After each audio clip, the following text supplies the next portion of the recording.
Okay, now what we're going to do is we're going to test it. And we're going to time it with this timer.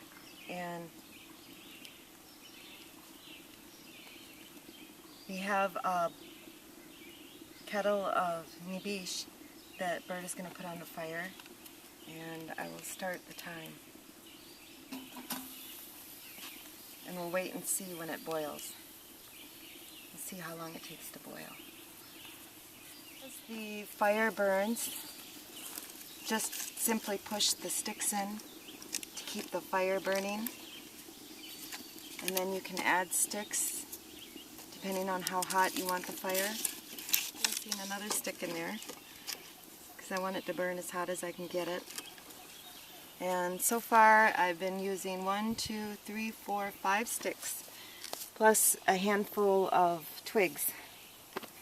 And I would be using 4 times that amount just to get the fire going in the firing. So already I've saved a lot of wood. For that itself, it's worth it.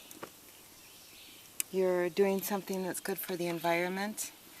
You're saving wood, you're saving yourself labor and time, and you're cleaning up the litter on the forest floor of twigs that could be a fire hazard in the future.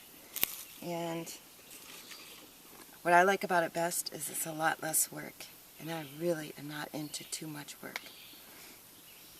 But sometimes I think that people make technology harder than it needs be. You don't need a scientist or a nuclear physicist to design something like this. Anybody can do it. And whose bright idea was it to come up with nuclear power to boil water, to turn a turbine to create electricity, when sometimes we overlook something simple because it's not going to make you money, it's not going to make you famous, but it's common sense. And it's a way to help conserve so that we're still taking care of the earth instead of killing our children with nuclear power. Okay, it has come to a full boil, so I'm going to stop the watch, and it's at 24 minutes and 20 seconds. And as you can look in there, you can see it's a rolling boil. There were several things that I wish I'd done differently.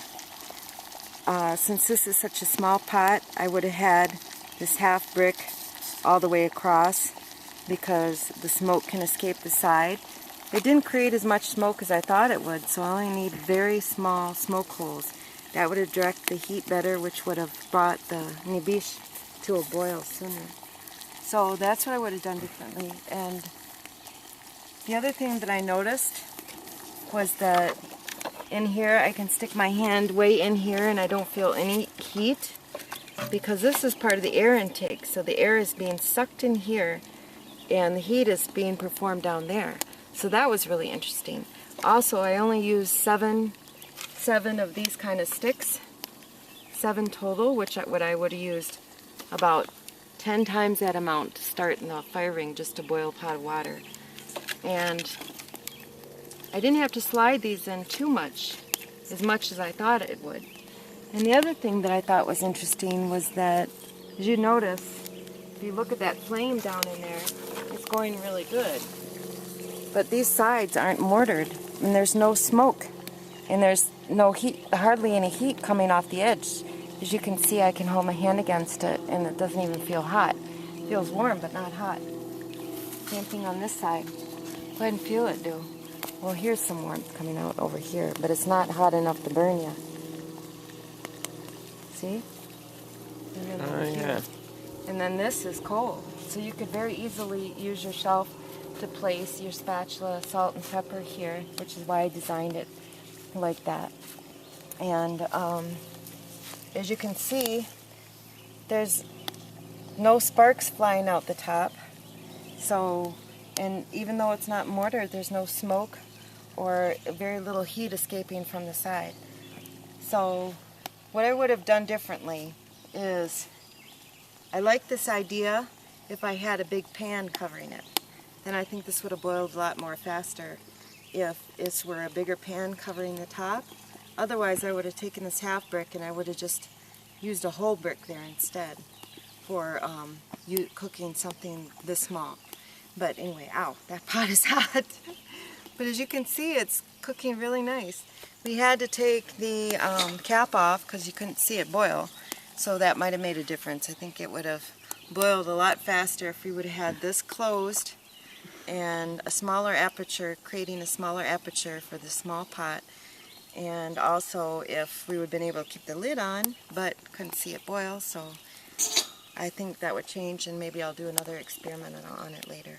But anyway, a total of 24 minutes and 20 seconds to bring the pot to a complete boil, and only 7 sticks, about that long. So I am really excited, and I think that I would, when we build this finally and mortar it in place, that I would insulate the riser and the burn chamber to make it a little more efficient, and to mortar it very well, and to use fire bricks.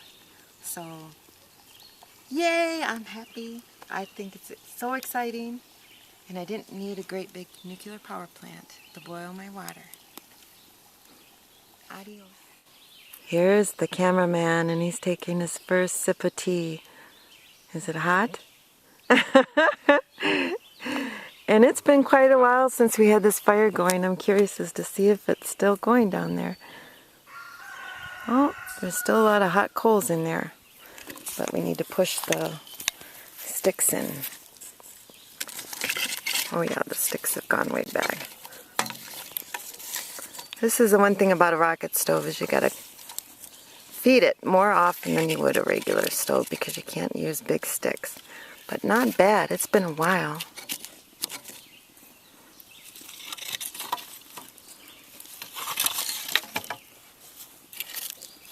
But as you can see down there, you can see that the fire is still going. And it's been about a good 15 minutes since we messed with it last. You know what?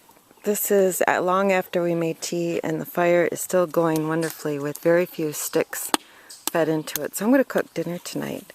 So I'm going to use our eggs, and look at how beautiful they are, just like candy. And I'm going to cook it over there on the rocket stove. It started cooking so fast that I couldn't keep the eggs in there fast enough, so I had to slide it over. And then I had room to put a pot of black beans on as well. So I'm going to cook the two things at once and see how that goes. And I only have 3 sticks burning in there, which is plenty. And I haven't had to restart the fire since a few hours ago when we first initially started it. But as you can see, the eggs are cooking, and I can fit the beans in there, and they're already steaming up a little bit, which I just put them on there like 1 minute ago.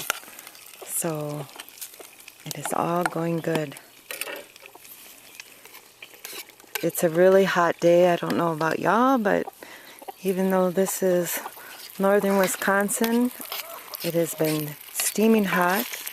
And the one nice thing about this is that I can cook outside safely without having to worry about starting a fire or accidentally starting a forest fire by some spark.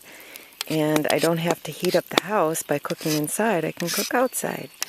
So I'm making a good old-fashioned breakfast dinner of black beans, tortillas, and scrambled eggs.